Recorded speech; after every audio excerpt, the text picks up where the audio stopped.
Hello everyone, welcome to UPSC Kite. और आज की डेट है 17 ऑफ नवंबर। और हम देखेंगे क्या क्या इंपॉर्टेंट करंट अफेयर्स कवर्ड है द हिंदू न्यूज़पेपर में। अगर आप इसकी पीडीएफ चाहते हैं तो यूपीएससी काइट के ही नाम से टेलीग्राम पे चैनल क्रिएटेड है। आप उससे ज्वाइन करें, वहाँ आप डेली बेसिस पे इन जो स्लाइड्स रहती है न्यूज़पेपर डिस्कशन की वो आप डाउनलोड कर पाएंगे।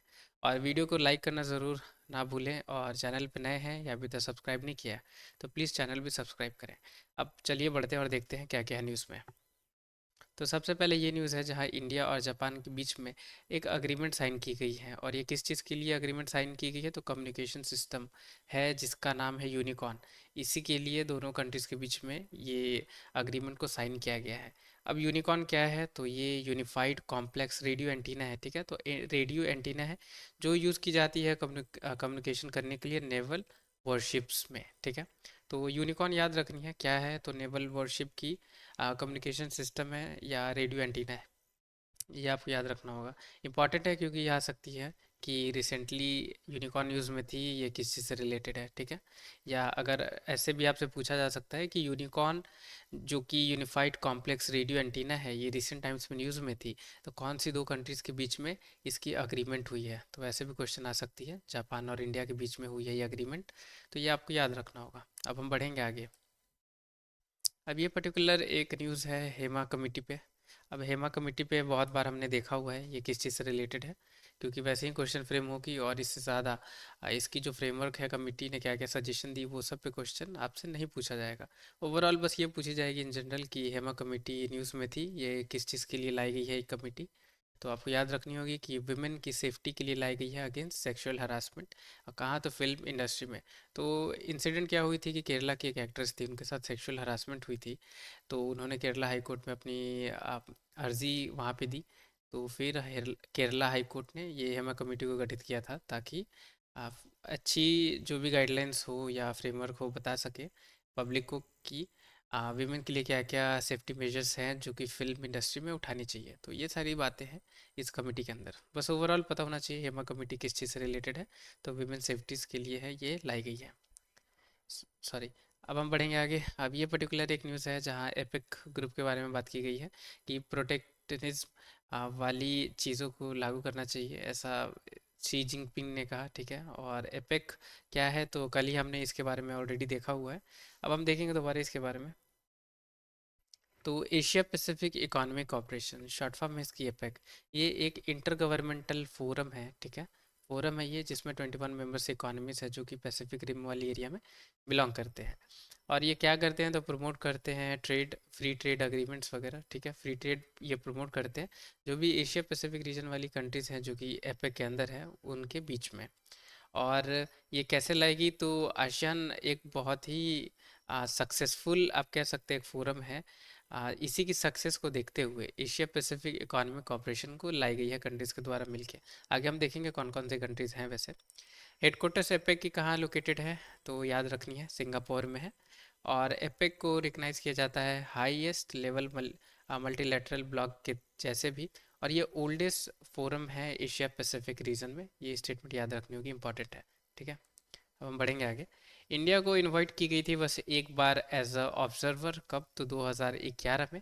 और इंडिया ने रिक्वेस्ट की थी हालांकि कि एपेक की इसे भी मेंबरशिप मिलनी चाहिए, ये भी मेंबर बनना चाहती है।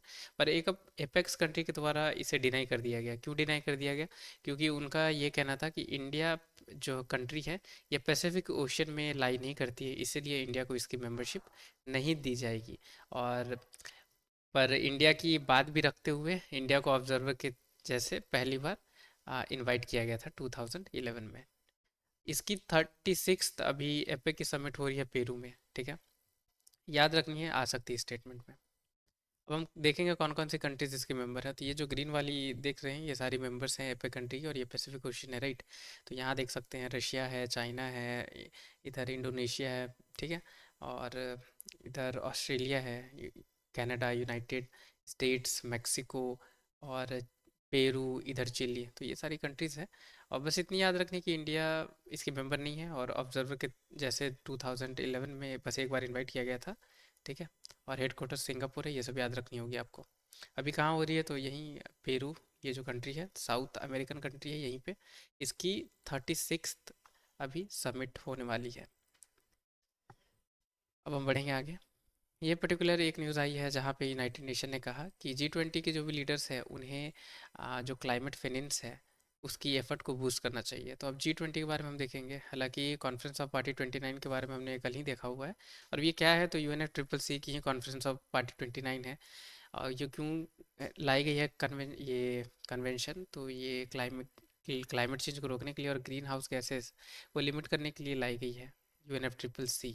ठीक है, United nation framework convention on climate change. अब हम G20 के बारे में देखेंगे। वैसे सेपरेट वीडियो UNFCCC की ऑलरेडी अपलोडेड है इन्वायरमेंट वाली प्लेलिस्ट में, वहाँ आपको मिल जाएगी, आप उसके बारे में देख सकते हैं। ठीक है, हालांकि कुछ खास ऐसी इन्फॉर्मेशन UNFCCC के बारे में नहीं मेंशन है, इसलिए मैंने न्यूज़ डिस्कशन में इसे कवर नहीं किया है। अब G20 के बारे में देखते हैं। तो ये भी एक इंटर गवर्नमेंटल फोरम है, सेम एज एपेक। ठीक है, इसमें 19 सोवरेन कंट्रीज है, यूरोपियन यूनियन है और अफ्रीकन यूनियन के भी कंट्रीज इंक्लूडेड हैं।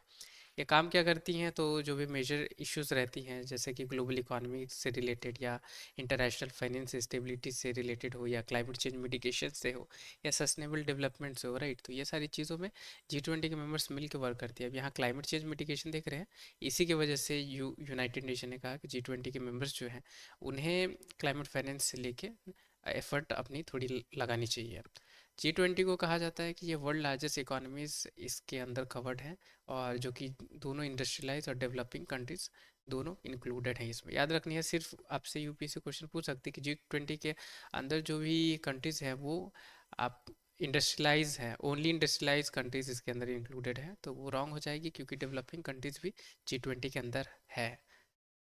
अब ये थोड़ी फैक्ट्स हैं, याद रखनी है आपको कि G20 के जो भी मेंबर्स हैं वो 80% ग्रॉस वर्ल्ड प्रोडक्ट को कवर करते हैं, 75% इंटरनेशनल ट्रेड और 2/3 ग्लोबल पॉपुलेशन और 60% वर्ल्ड्स की लैंड एरिया को ये कवर करते हैं। अब ये मैं क्यों आपको बोल रहा हूँ याद रखने के लिए, क्योंकि ऐसी टाइप की इंफॉर्मेशन फैक्ट्स पे एक बार यूपीएससी ने एक पर्टिकुलर एक ऑर्गेनाइजेशन के बारे में पूछा हुआ था। तो अब यूपीएससी की कोई गारंटी नहीं है, पूछ भी सकती है, इसलिए याद रखना है थोड़ा। अब G20 कब फाउंड की गई थी, तो 1999 में फिर से फाउंड की गई थी। क्यों, तो वर्ल्ड की इकोनॉमिक क्राइसिस हो गई थी, उसी की रिस्पांस में इसे फाउंड की गई थी। और G20 लेटेस्ट सीरीज़ है post world war two initiative की, याद रखनी है। और इंडिया ने 18th G20 समिट 2023 में, यानी पिछले साल न्यू दिल्ली में इसे कंडक्ट किया था। बहुत इंपॉर्टेंट है, ये याद रखनी है। और अभी 19th G20 की समिट होने वाली है कहाँ, तो रियो डी जेनेरियो ब्राज़ील में। ठीक है, ये इंपॉर्टेंट है, याद रखना है आपको। और इंडिया आती है ग्रुप 2 के अंदर, जो कि G20 के द्वारा क्लासिफाई की गई है। 3-4 ग्रुप क्लासिफाई की गई है उनके द्वारा कि कौन से कंट्री कौन से ग्रुप में आती है। तो इंडिया G20 की ग्रुप 2 में है, ये याद रखनी है। अब ये एक न्यूज़ में है एनिमल, ये इंटरनेशनल पेज पे वैसे कवर्ड थी।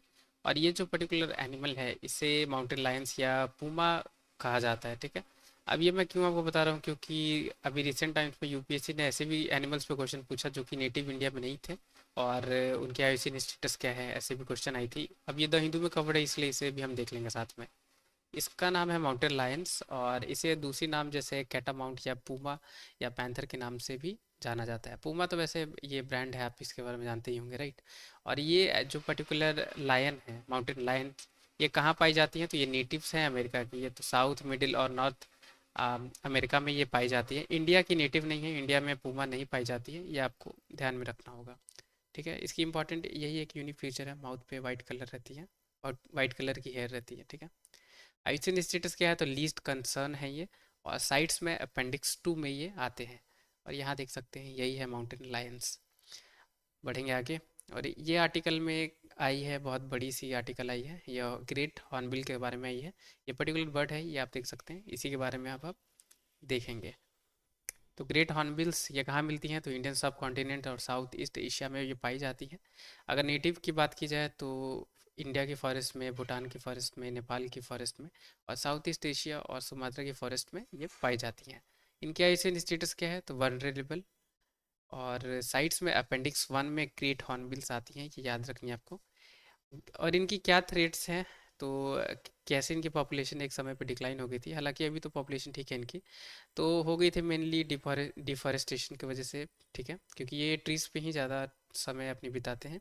दूसरी चीज़, इनकी मीट के वजह से, या इनकी फैट्स, बॉडी फैट हो गई, या इनकी जो टेल रहती है, फेदर्स, राइट, इसके वजह से इन्हें मार दिया जाता था ट्राइबल्स पीपल के द्वारा, तो इसीलिए ये सारी जो कॉजेज़ हैं जिसकी वजह से इनकी पॉपुलेशन डिक्लाइन हो गई थी एक समय पे। अभी इनकी पॉपुलेशन ठीक है, वनरेबल है, आप देख सकते हैं, याद रखनी होगी, क्योंकि डायरेक्टली आपसे पूछ सकती है हॉर्नबिल के बारे में, अदरवाइज इनडायरेक्टली तीन चार स्पीसीज के बारे में मेंशन कर दे और उनके आईसीएन स्टेटस आपसे पूछ सकती है। दो तो हमने यही देख लिया, एक तो हॉर्नबिल के बारे में, दूसरी ये माउंटेन लाइन्स के बारे में, राइट। और एक दो और भी ले सकती है, अभी एलिफेंट्स की डेथ हुई तो एलिफेंट्स को भी ले सकती है, राइनो भी न्यूज़ में थी, राइट। तो ये सारी एनिमल्स की आयुषन स्टेटस आपसे पूछ सकती है ऐसे इन जनरल, तो याद रखनी होगी।